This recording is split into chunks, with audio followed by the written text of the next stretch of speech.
बिस्मिल्लाहिर्रहमानिर्रहीम बिस्मिल्लाहिर्रहमानिर्रहीम। अस्सलाम वालेकुम। कैसे हैं नाजरीन? उम्मीद है इंशाल्लाह अच्छे होंगे। मैं सफ़िया अपने चैनल सुकून दिल में आपका इस्तकबाल करती हूँ। तो नाजरीन, आज की मेरी वीडियो का जो टॉपिक है वो है कि हज़रत मोहम्मद सल्लल्लाहु अलैहि वसल्लम और एक ऊँट का वाक़या। यानी इस वीडियो में मैं आपको एक ऊँट का वाक़या बताऊँगी हज़रत मोहम्मद सल्लल्लाहु अलैहि वसल्लम के साथ। तो नाजरीन, हज़रत तमीम दारी रज़ी अल्लाह ताला अन्हु फरमाते हैं कि एक दिन हम हज़रत मोहम्मद सल्लल्लाहु अलैहि वसल्लम की बारगाह में हाजिर थे। अल्लाह के प्यारे नबी हमें नसीहत कर रहे थे कि उसी समय एक ऊँट भागता हुआ आया और अल्लाह ताला के प्यारे नबी हज़रत मोहम्मद सल्लल्लाहु अलैहि वसल्लम के सर मुबारक के पास आकर खड़ा हो गया और आपके कान में कोई बात कहने लगा। जिस तरह कोई इंसान किसी से बात करता है, इस तरह से उनके कान में आकर कुछ कहने लगा। लेकिन वो ऊँट अपनी ज़बान में क्या कह रहा है हमें कुछ समझ में नहीं आ रहा था। तो अल्लाह के नबी हज़रत मोहम्मद सल्लल्लाहु अलैहि वसल्लम ने फरमाया कि ए ऊँट, बिल्कुल घबरा नहीं, तो डर मत। अगर तू सच्चा है तो तेरा सच तुझे उससे फ़ायदा देगा, और अगर तू झूठा है तो तुझे उस झूठ की सज़ा मिलेगी। तो बेशक जो मेरी पनाह में आ जाता है, अल्लाह ताला भी उसे अमान दे देता है, और जो मेरी बारगाह में आने वाला कभी मायूस नहीं होता। तो हज़रत तमीम दारी रज़ी अल्लाह ताला अन्हु उन्होंने कहते हैं कि उन्होंने पूछा कि या रसूल अल्लाह सल्लल्लाहु अलैहि वसल्लम, ये ऊँट क्या कह रहा है? तो आप सल्लल्लाहु अलैहि वसल्लम ने फरमाया कि इस ऊँट के मालिक ने इसे ज़िबह करके इसका गोश्त खाने का इरादा कर लिया था, तो ये उससे जो है वो भाग गया है और ये मुझसे मदद मांग रहा है। तो हज़रत तमीम दारी रज़ी अल्लाह ताला अन्हु कहते हैं कि हम सब अभी बातचीत कर ही रहे थे, तभी उस ऊँट का मालिक जो है वो भागते हुए आया, और जब ऊँट ने उनको आते हुए देखा तो वो घबराकर नबी करीम सल्लल्लाहु अलैहि वसल्लम के सर मुबारक के करीब खड़ा हो गया और उनके पीछे छुपने लगा। तो उनके मालिक ने अर्ज़ किया, कहा कि ए अल्लाह के रसूल सल्लल्लाहु अलैहि वसल्लम, ये हमारा ऊँट है, 3 दिन से हमारे पास से लापता है, भागा हुआ है, और आज ये हमें आपकी बारगाह में मिला है। तो उस पर आप सल्लल्लाहु अलैहि वसल्लम ने फरमाया कि ये मेरे सामने शिकायत कर रहा है कि ये ऊँट कह रहा है कि ये तुम्हारे पास कई साल से पलता रहा है।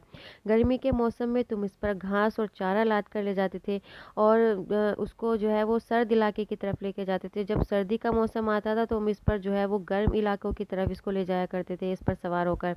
और जब ये खस्ता हाल की उम्र में पहुंच गया है, यानी कि बुढ़ापे की उम्र में पहुंच गया है, तो अब तुम इसको जो है वो ज़िबा कर रहे हो इसका गोश्त खाने के लिए।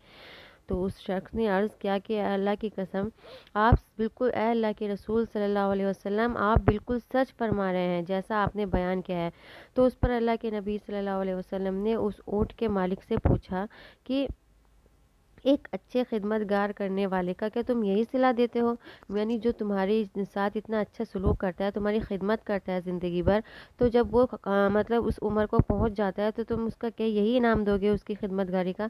तो वो कहने लगा, या रसूल अल्लाह सल्लल्लाहु अलैहि वसल्लम, अब हम ना तो इसे बेचेंगे और ना ही इसको ज़िबह करेंगे।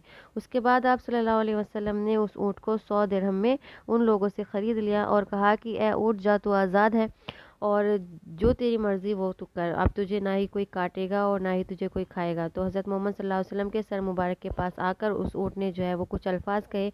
उसने पहली बार जब कहा तो फिर नबी करीम सल्लल्लाहु अलैहि वसल्लम ने कहा आमीन। फिर उसने दोबारा कुछ कहा तो फिर उसने नबी करीम सल्लल्लाहु अलैहि वसल्लम ने कहा आमीन। फिर उसने तीसरी बार फिर कुछ दुआ की तो फिर नबी करीम सल्लल्लाहु अलैहि वसल्लम ने कहा आमीन। तो जब उसने चौथी बार दुआ की तो आप सल्लल्लाहु अलैहि वसल्लम गमगीन हो गए और रोने लगे, आपकी आंखों से आंसू बहने लगे। तो हमने पूछा कि ए अल्लाह के रसूल सल्लल्लाहु अलैहि वसल्लम, ये ऊँट आपको क्या कह रहा है? आप सल्लल्लाहु अलैहि वसल्लम ने फरमाया, उसने जब पहली दफ़ा कहा था कि ए नबी रहमत, अल्लाह ताला आपको इस्लाम और कुरान की तरफ से बेहतरीन जज़ा अता फरमाए। तो मैंने कहा आमीन। फिर उसने फरमाया कि क़यामत के दिन आपकी उम्मत ने इसी तरह के खौफ को आपकी उम्मत से अल्लाह ताला इसी तरह खौफ को दूर कर दे जिस तरह आप सल्लल्लाहु अलैहि वसल्लम ने मुझसे खौफ को दूर कर दिया, यानी मुझे जो है इन लोगों से आज़ाद करा दिया है। तो मैंने कहा कि आमीन। फिर उसने तीसरी मरतबा कहा, अल्लाह ताला तमाम दुश्मनों से आपकी उम्मत के खून को इसी तरह महफूज रखे जिस तरह के आपने मुझे मेरे खून को महफूज रखा है। तो फिर आपने सल्लल्लाहु अलैहि वसल्लम ने कहा आमीन। तो फिर जब चौथी मरतबा उसने कहा कि अल्लाह ताला मतलब आपकी उम्मत के बीच से दुश्मनी और नफ़रत पैदा ना होने दे। तो ये सुनकर जो है वो मुझे रोना आ गया, क्योंकि यही दुआ मैंने भी अपने अल्लाह ताला से मांगी थी। तो अल्लाह ताला ने तीन तो दुआ कबूल कर ली मेरी, लेकिन जब मैंने आखिरी दुआ अल्लाह ताला से की थी तो अल्लाह ताला ने उसको कबूल करने से मना कर दिया और कहा कि ए अल्लाह के नबी, ए रसूल, तो इस दुआ को ना मांगो। کیونکہ اللہ کے حکم سے حضرت جبرائیل علیہ السلام میرے پاس آئے، یعنی نبی کریم صلی اللہ علیہ وسلم کے پاس آئے، اور انہوں نے یہ پیغام دیا کہ آپ کی یہ امت آپس میں جنگ کر کے تباہ ہو جائے گی، جو کچھ ہونے والا ہے اللہ تعالیٰ نے اسے لکھ دیا ہے، تو اب کیا فائدہ دعا مانگنے سے۔ تو محترم ناظرین، تو یہ جو ہے اللہ تعالیٰ کے پیارے نبی صلی اللہ علیہ وسلم کی چھوٹی سی حدیث تھی جو میں نے آپ کے سامنے بیان کیا ہے، اور یہ جو بالکل سچ ثابت ہو رہی ہے آج کس طرح سے لوگ مطلب آپس میں لڑ رہے ہیں، جھگڑ رہے ہیں، بھائی بھائی کا دشمن بنا ہوا ہے۔ تو اللہ تعالیٰ سے یہی دعا ہے کہ ہم سب کو سمجھنے کی اور نیک عمل کرنے کی توفیق عطا فرمائے، اور ہمیں ہر برے کام سے بچائے، آمین ثم آمین۔ اور اگر آپ کو یہ ویڈیو پسند آئی ہے تو میرے چینل کو سبسکرائب کر دیں، لائک کریں، اور دعاؤں میں یاد رکھیں، اور جزاک اللہ۔ اللہ حافظ۔